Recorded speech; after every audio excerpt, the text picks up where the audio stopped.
You've been investing consistently for 3 years. Your portfolio is up 28%. You're feeling pretty good about yourself. Then the market drops, and in 6 weeks, you watch your account lose 35% of its value. You panic. You sell everything. And here's the part that's going to hurt. Statistically speaking, there's a 73% chance you will never return to the market with the same conviction you had before that loss. That one decision, that one moment of panic just costs you potentially millions of dollars over your lifetime. And the worst part, the math isn't even the scariest part of this story. My name is Rayhan, and I spend way too much time thinking about why intelligent people make catastrophically bad decisions with their money.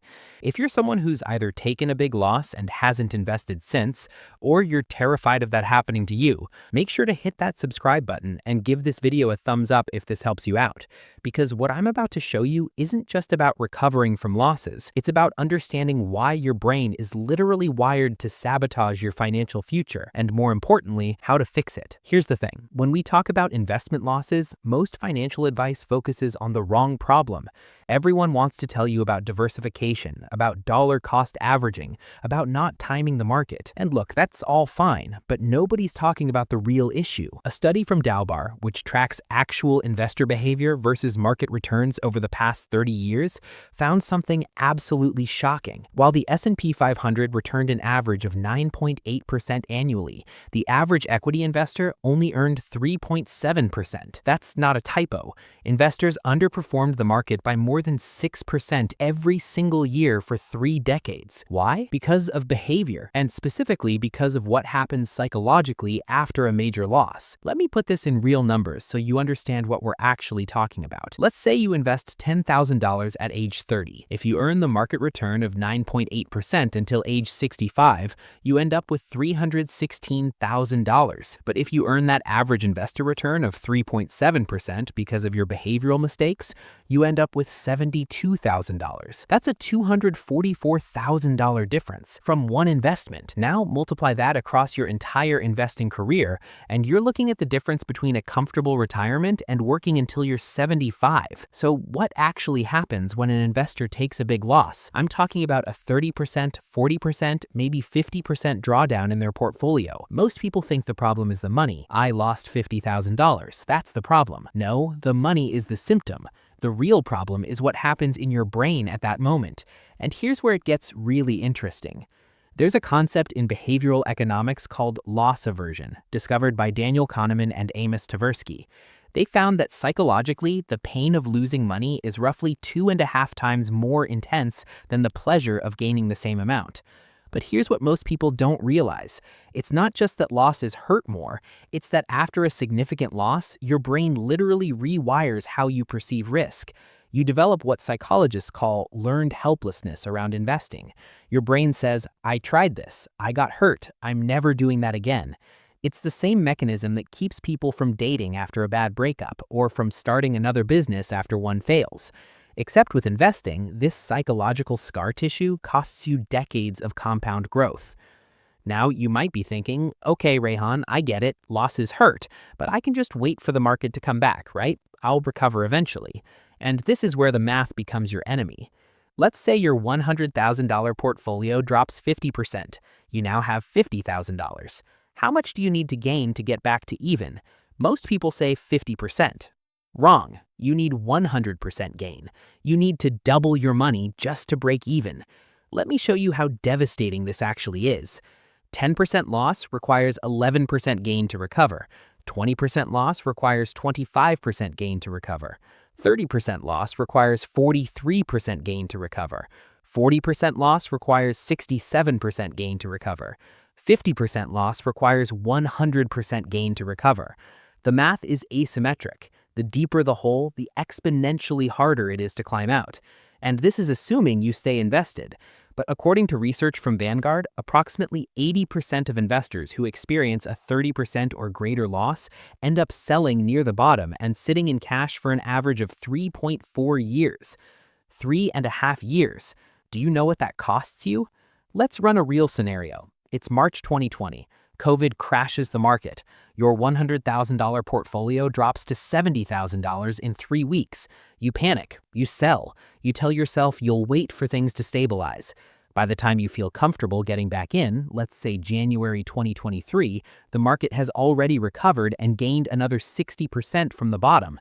Your $70,000 in cash is still $70,000, but if you'd stayed invested, you'd have $112,000. You didn't just lose $30,000 in the crash, you lost $42,000 by sitting on the sidelines. The opportunity cost of your fear was larger than your actual loss. Look, here's what actually happens after a big loss, and this is the part that nobody wants to talk about. Stage 1, shock. You can't believe this is happening. You check your portfolio 5 times a day. You're paralyzed. Stage 2, panic. The bleeding won't stop. Every day it's worse. You lie awake at night doing math about how much more you can afford to lose. Stage 3, capitulation. You sell. Not because you've done analysis, not because you have a plan. You sell because you psychologically cannot handle watching it drop anymore. You sell because the pain has become unbearable. Stage 4, relief. For a brief moment, you feel better. The bleeding has stopped. You're in cash. You're safe. Stage 5, paralysis. The market starts recovering. You tell yourself you'll get back in after it drops again. It doesn't drop. It keeps going up. Now you're not just dealing with your loss, you're dealing with the pain of missing the recovery. You're frozen. Stage 6, rationalization. You convince yourself that investing is gambling, that the market is rigged, that you're better off keeping your money safe. You create an entire narrative to justify why you're not investing anymore. And here's the brutal truth. Most people never make it past stage 6. They never invest seriously again. They tell themselves they're being smart or being careful, but really they're letting one bad experience define their entire financial future. Now, some people do get back into the market, but here's where it gets even more insidious. They come back traumatized. They come back changed. Let me explain what I mean. After a big loss, investors typically make one of these mistakes when they do return. Mistake number 1, they become overly conservative. They had $100,000 in stocks, took a 40% loss, and now when they finally invest again, they put 60% in bonds to be safe. Except they're 35 years old and just sentenced themselves to decades of 4% returns when they should be earning 10%. They're so focused on preventing the last loss that they guarantee their future underperformance. Mistake number 2, they try to make it back fast. This is the opposite reaction. They get desperate. They start looking at crypto, at penny stocks, at options trading. They think, I need to make up for lost time. They stop investing and start gambling. And spoiler alert, this usually ends with an even bigger loss. Mistake number 3, they try to time the market. They convince themselves they'll only invest when conditions are right, when valuations are reasonable, when there's no uncertainty, when the Fed is done raising rates, when inflation is under control, when. Meanwhile, they're sitting in cash earning 5% while inflation is eating 3% of that and the market is compounding at 10%. They're waiting for perfect conditions that will never arrive. A study from Fidelity actually analyzed their accounts to see which investors performed the best from 2003 to 2013. You know what they found? The best performing accounts belonged to people who forgot they had accounts. Dead people and people who forgot their passwords outperformed active investors. Think about that. Your best investment strategy might literally be to set it and forget it completely that you need a password reset to check on your account. Here's what most people don't realize about financial losses. The actual money you lose isn't the problem. I'm serious. The money itself isn't the issue. The issue is what the loss does to your identity. When you're investing and things are going well, you start to internalize that success.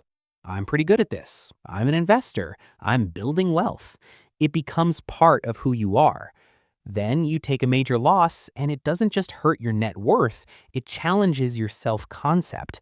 You feel stupid. You feel like you failed. And humans will do almost anything to avoid feeling stupid again.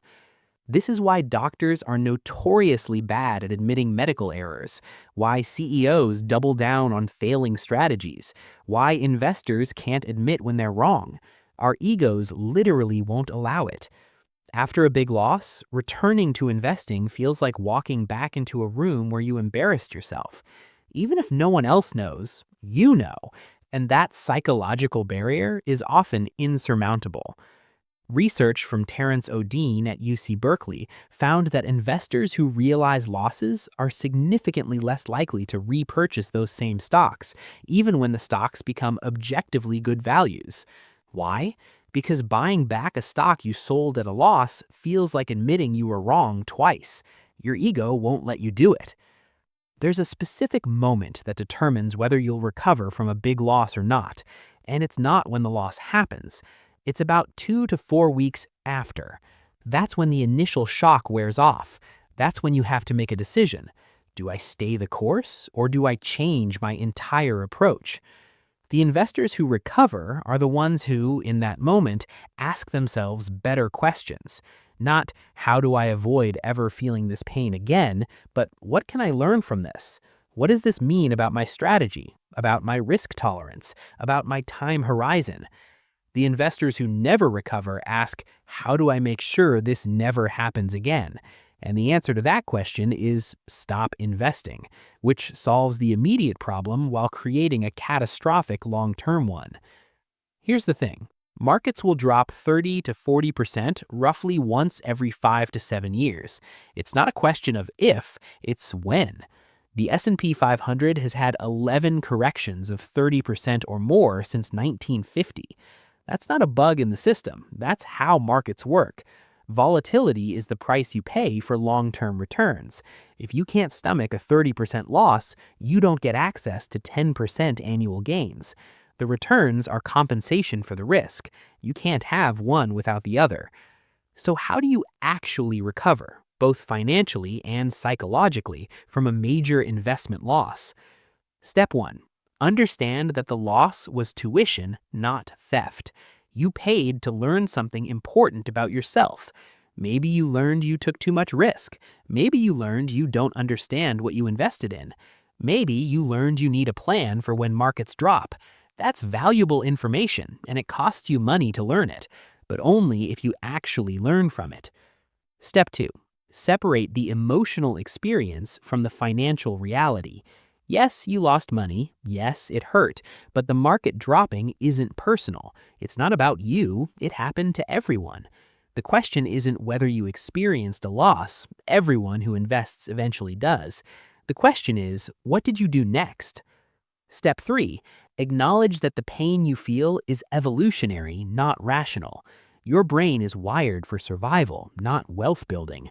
Loss aversion made sense when losing resources meant starvation.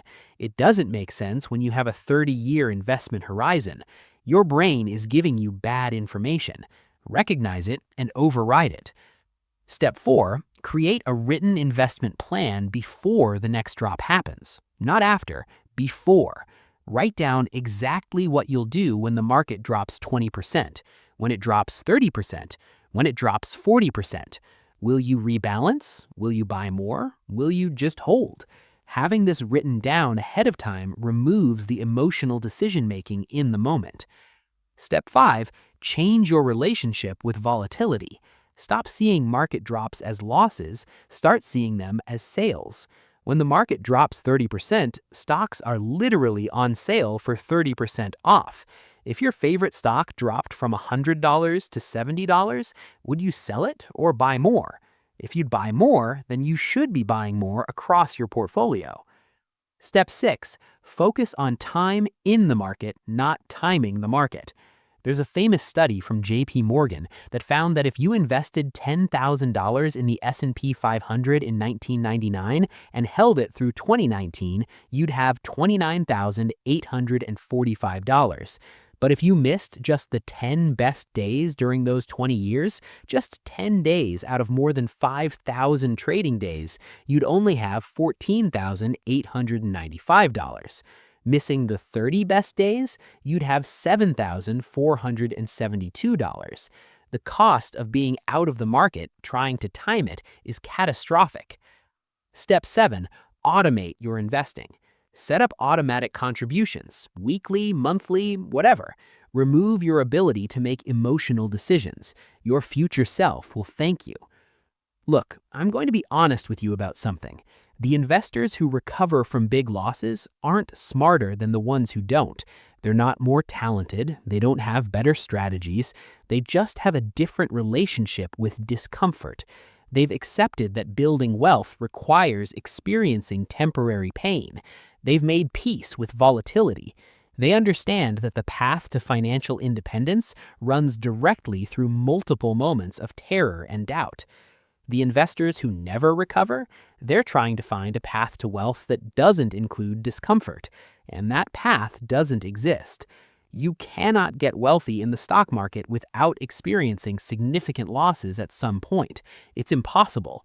The only way to avoid losses is to not invest, and the only way to not invest is to guarantee you'll never build significant wealth through your investments. So the question isn't how do I avoid losses? The question is how do I build the psychological resilience to handle losses and stay the course anyway? Here's what I need you to understand. If you've taken a big loss and you're currently sitting on the sidelines, every day you wait is costing you money, not in some abstract future sense, right now, today. Compound interest works both ways. It works for you when you're invested, and it works against you when you're not. A 35-year-old who invests $500 a month until 65 at 10% returns will have $1.13 million.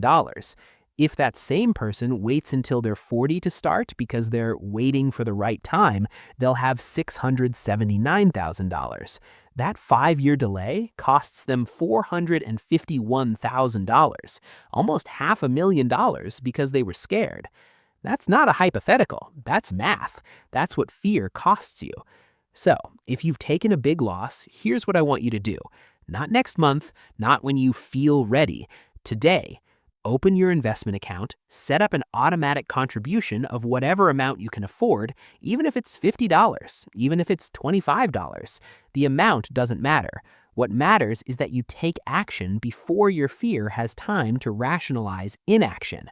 And then, this is crucial, don't look at it. Not for 6 months, maybe not for a year. Let it run, let it compound, let it exist without your constant emotional interference. Because here's the truth that nobody wants to hear. The biggest threat to your financial future isn't market crashes. It's not recessions, it's not inflation or interest rates or whatever financial boogeyman keeps you up at night. It's you. It's your fear. It's your ego. It's your inability to separate short-term emotion from long-term strategy. The market will recover from every crash. It always has. The question is, will you? If this video helped you understand why you've been sitting on the sidelines, or if it gave you the push you needed to get back in the market, hit that like button. Subscribe if you want more content about the psychology of money and building actual wealth. And drop a comment telling me, have you experienced a big loss? Are you still investing, or are you waiting? Let's talk about it. Because the only thing more expensive than a big investment loss is letting that loss define your financial future. Thanks for watching. I'll see you in the next one.